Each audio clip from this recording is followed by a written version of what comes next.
Alors, on parle beaucoup de Bellechasse aujourd'hui. Je voyais la publicité du Théâtre Beaumont-Saint-Michel et on a le plaisir de recevoir aujourd'hui M. Alain Vallière, qui est directeur général de développement économique Bellechasse. M. Vallière, bonjour. Bonjour, M. Montminy. Comment allez-vous? Très bien, merci. Et vous? Occupé? Oui, toujours occupé. Vous avez beaucoup de dossiers, M. Vallière, parce qu'on vous voit beaucoup sur les ondes des stations de télévision de Québec concernant le troisième lien. Et je vais sûrement vous en parler d'ici la fin de notre entrevue, mais vous n'êtes pas ici pour nous parler du troisième lien particulièrement, mais c'est plus un appui financier que vous demandez au gouvernement du Québec pour un projet de gaz naturel porté comprimé en Chaudière-Appalaches. Qu'est-ce que c'est exactement? Bon, alors évidemment, il faut comprendre qu'habituellement, quand les gens sont desservis, les entrepreneurs et entreprises sont desservis en gaz naturel, c'est par le tronçon d'Énergir, alors qui se distribue directement dans l'entreprise. Nous, on a été desservis en 2016 dans Bellechasse, qui est partie de Lévis pour se rendre à Sainte-Claire, mais on avait d'autres entreprises qui avaient des besoins de gaz naturel, mais compte tenu des coûts très élevés, on a demandé à Énergir de dire comment est-ce qu'on pourrait faire pour aller desservir nos entreprises, leur faire bénéficier d'une source d'énergie beaucoup moins chère, aussi moins polluante que le gaz propane ou encore et aussi le mazout lourd. Et c'est là où on nous a dit qu'il y aurait le gaz naturel comprimé. Alors, c'est pressurisé, là, mais comprimé, puis porté, la raison c'est qu'on l'amène dans les entreprises. Donc, c'est un peu l'équivalent de ce qu'on voit avec le gaz propane qu'on va porter dans les entreprises. Là, on se branche directement sur le réseau d'Énergir, on le comprime, on le met dans des bonbonnes. Par la suite, c'est distribué dans les entreprises et on peut atteindre un rayon de 100 à 150 km à partir de notre station de compression. OK. Qui serait situé à quel endroit? À Saint-Henri. OK. Et vous en êtes où avec ce projet-là? Parce que là, vous demandez 10,8 millions de dollars. Je vous taquinais avant l'entrevue. J'ai dit ça va vous prendre des 6,49 pour avoir 11 millions de dollars du gouvernement du Québec actuellement dans la situation actuelle. Est-ce que vous êtes croyant? Oui, j'y crois. Oui, j'y crois, sinon je ne travaillerais pas sur le projet. Là. Mais est-ce que vous avez des bonnes chances? Parce que, bon, on sait que le gouvernement actuellement est en compression budgétaire. Est-ce que vous avez espoir vous en êtes où avec vos avancements à ce niveau-là? Bien, nous, ça fait déjà 7-8 ans qu'on fait des démarches auprès du gouvernement. Puis en 2023, parce qu'on avait déjà présenté le projet puis on l'avait fait évoluer, on travaille avec une entreprise de Montréal, DGSC, parce que Énergir ne fait pas le transport fait le transport dans le réseau, mais ne fait pas la distribution dans un projet comme le nôtre. On s'approvisionne auprès d'Énergir. Et c'est là où on a commencé, il y a 6-7-8 ans, à travailler avec DGSC, une entreprise pan-canadienne, mais qui a la meilleure technologie mondiale d'ailleurs pour la distribution en petite et moyenne quantité de gaz naturel comprimé. Et c'est là où on a travaillé avec eux. Puis on a eu en 2023 du gouvernement 186 000 $ pour peaufiner notre projet. C'est ça, ils vous ont donné de l'argent pour évaluer le projet. Oui, déjà, il y avait déjà une porte ouverte, là. Oui, effectivement. On avait déjà déposé des choses et un dossier, puis avec un plan d'affaires, mais il y avait d'autres questions qui venaient alors, selon le ministère de l'Énergie aussi, qu'il y avait d'autres questions. Et là, on a dit pour là, fournir les questions, c'est quand même beaucoup plus laborieux. Et c'est là où on nous a donné 186 000 $ en 2023 pour faire le plan et compléter les informations qu'eux voulaient obtenir. Parce que nous, on ne doit pas aller à la Régie de l'énergie pour obtenir la permission de faire la distribution du gaz naturel comme on veut le faire, mais ils voulaient avoir les mêmes réponses comme si on allait devant la Régie de l'énergie. C'est pour ça qu'on a eu cet argent-là pour donner les réponses. On l'a donné au mois d'octobre dernier au ministère de l'Économie, de l'Innovation et de l'Énergie. Alors, on a remis notre document et il est probant. Alors, on a une centaine de clients déjà qui seraient capables d'être branchés parce qu'il faut comprendre que c'est à partir de notre point de Saint-Henri, on pourrait aller dans un rayon de 100-150 km. On pourrait même se rendre à l'Apocatière. Okay. Puis on sait maintenant qu'ils arrêtent à Montmagny, mais le rendre à Lillet et dans d'autres territoires où ils ne sont pas déjà desservis. Dans le contexte des restrictions budgétaires, nous, on a toujours dit au gouvernement, on veut faire un projet pilote. Et le 10,8 millions, bien évidemment, on a déposé le projet, on a démontré la viabilité, la faisabilité du projet. Et on a dit maintenant, on veut que vous nous donniez cet argent-là parce que par la suite, vous pourrez l'importer ou le faire dans toutes les autres régions du Québec où il n'y aura jamais de tronçon gazier. Et c'est pour aider nos entreprises en région, en milieu rural, à rester là et à bénéficier des mêmes avantages que les entreprises en milieu urbain peuvent avoir. Vous parlez de viabilité du projet.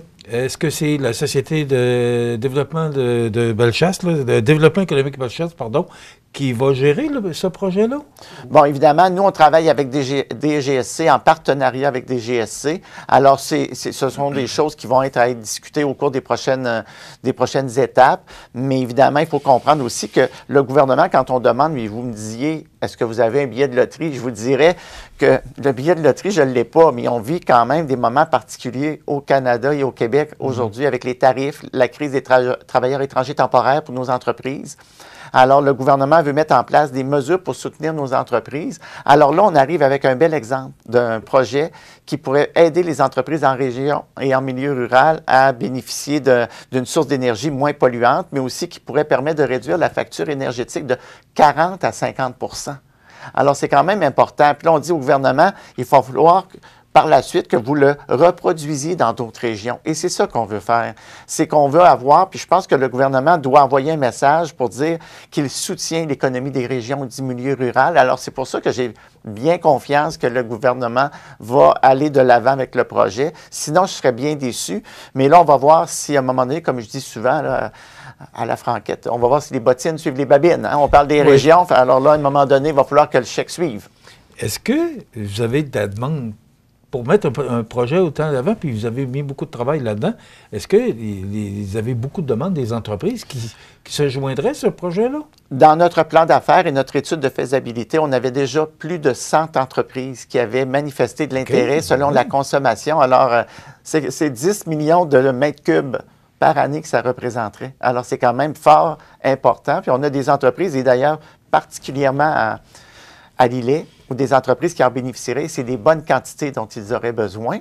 Puis avec notre projet, on pourrait même aller jusque sur la côte de Beaupré, desservir des entreprises. C'est ça que je voulais vous poser comme question, c'est que vous parlez de 150 km, mais vous avez nommé des régions vers l'est. Est-ce que l'ouest ou le nord, est-ce que vous pouvez étendre ce territoire-là? Oui, aucun problème. Alors, c'est sûr qu'on pourrait se rendre jusqu'à Thetford, Lobinière, dans les coins où ils n'ont pas le réseau. Et de la même chose du côté de la Rive-Nord, de la côte de Beaupré, parce qu'à un moment donné, le gouvernement était interpellé par la région de la MRC de la côte de Beaupré pour être desservie. Ça coûtait 7 millions pour amener le tronçon pour 2 entreprises qui étaient les principaux consommateurs. Nous, on arrive avec un projet de 10 millions. On a plus d'une centaine d'entreprises.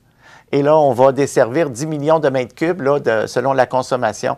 Alors, c'est seulement 3 millions de plus que le gouvernement s'apprêtait à donner pour la côte de Beaupré, qui n'a pas été réalisé, en fait. Alors, on satisfait les besoins de plusieurs entreprises. Puis, je pense qu'on doit dire au gouvernement, et c'est aussi une question d'approvisionnement aussi, parce que si vous vous rappelez bien, en 2021, il y avait eu, en desserte de gaz propane, la voie ferrée où il y avait eu des manifestations, les entreprises agricoles particulièrement signifiaient leur inquiétude.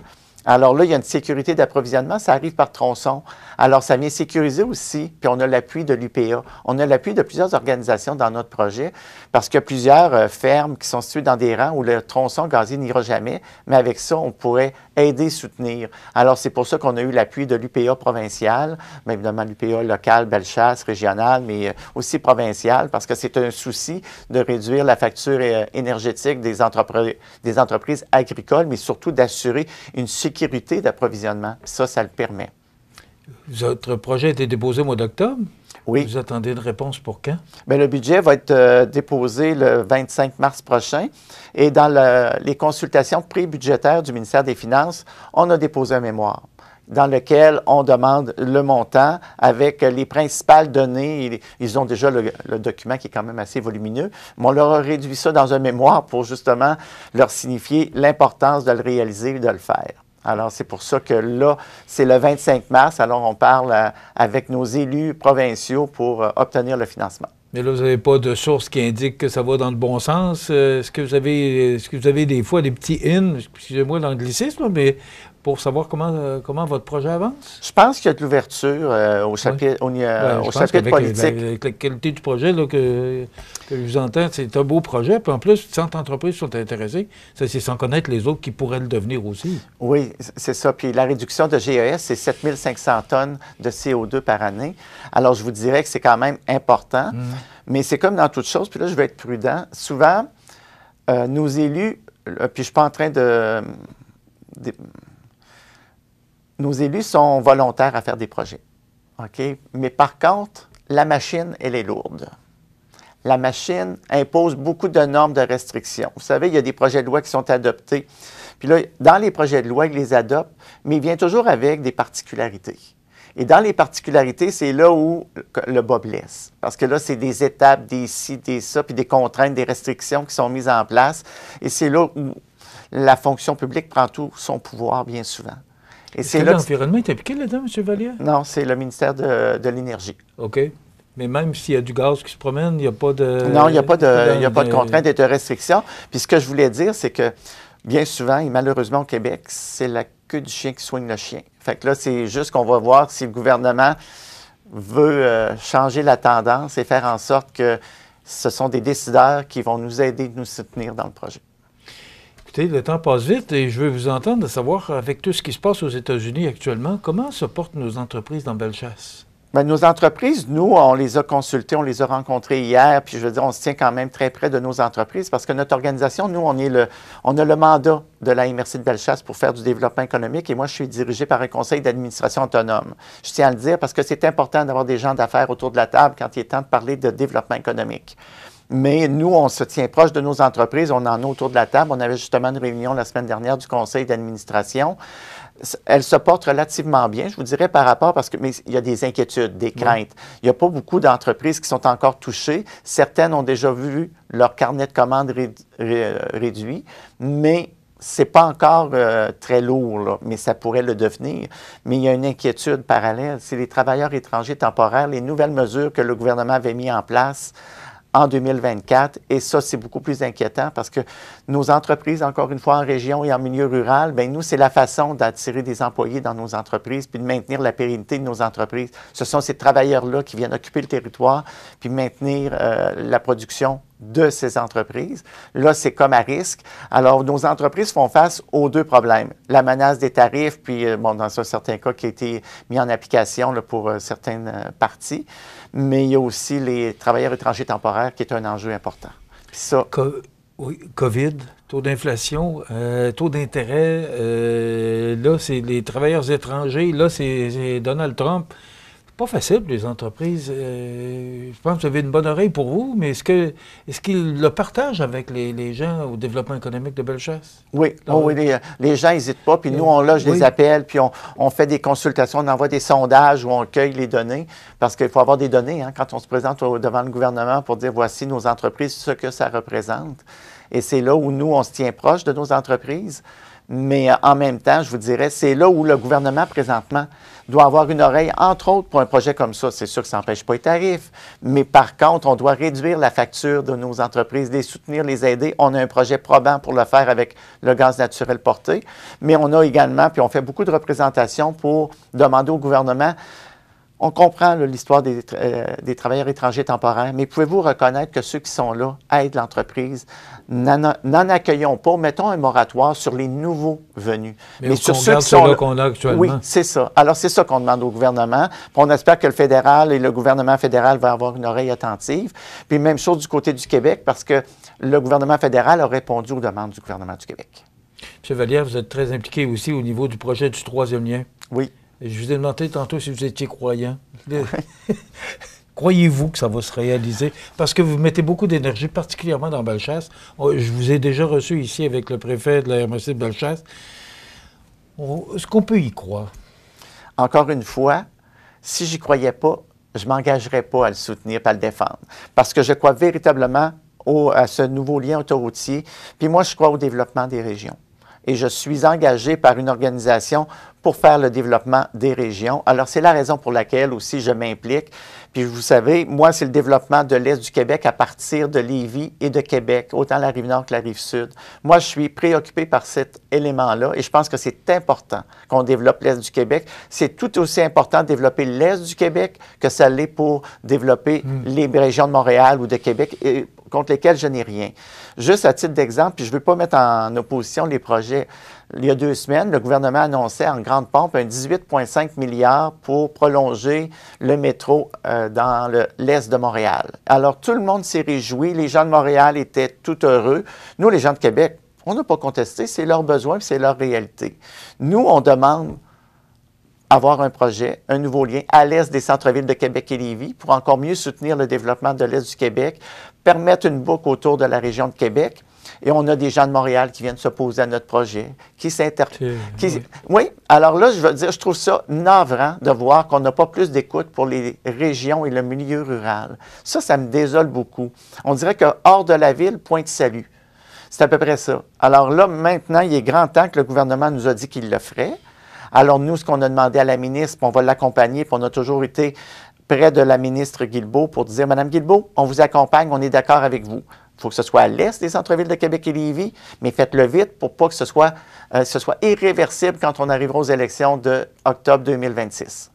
Il y a plus de 30 ans, on parlait de Beaumont, de lien de Beaumont. Vous vous souvenez sûrement, oui. Parce que moi, ça fait des années que je parle de ce projet-là. Le lien se faisait de Beaumont vers l'île d'Orléans, de l'île d'Orléans vers la côte de Beaupré. C'est pas d'hier qu'on en parle.